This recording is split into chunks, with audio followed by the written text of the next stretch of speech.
صحت نعمت نہیں ہے اگر ہدایت نہ ہو، دولت نعمت نہیں ہے اگر ہدایت نہ ہو، اولاد نعمت نہیں ہے اگر ہدایت نہ ہو۔ اس کے لیے تو مسئول ہو جائیں گے آپ اللہ کے ہاں۔ آپ نے اپنی اولاد کو کیا تربیت دی تھی؟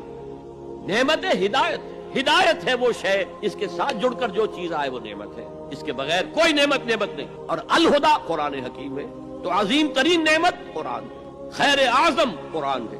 میں ابھی آپ کو وہ حدیث سنا چکا ہوں جس کے آخری الفاظ جو ہیں بہت ہی فصاحت اور بلاغت اور اس میں جو جوش اور جذبہ ہے، واقعتاً یہ حدیث جو ہے یہ اپنی فصاحت اور بلاغت کے اعتبار سے قرآن مجید کے بہت قریب پہنچ جائے۔ من قال به صدقہ، من عمل به اجرا، ومن حکم به عدلا، ومن دعا الیہ ہدی الی صراط مستقیم۔ جو اس قرآن کی بنیاد پر کوئی بات کہے اس نے سچ کہا، جو اس قرآن کے پر عمل کرے اس کا اجر محفوظ ہے، جو اس قرآن کی روح سے کوئی فیصلہ کرے اس نے عدل کیا، اور جو اس قرآن کی طرف بلائے کسی اور کو ہدایت ہو نہ ہو اس کی ہدایت تو ہو گئی، انشورڈ۔ وَمَن يَعْتَصِم بِاللَّهِ فَقَدْ هُدِيَ إِلَىٰ صِرَاطٍ مُسْتَقِيمٍ۔ اور اللہ کے ساتھ جڑ جانے کا ذریعہ قرآن کے ساتھ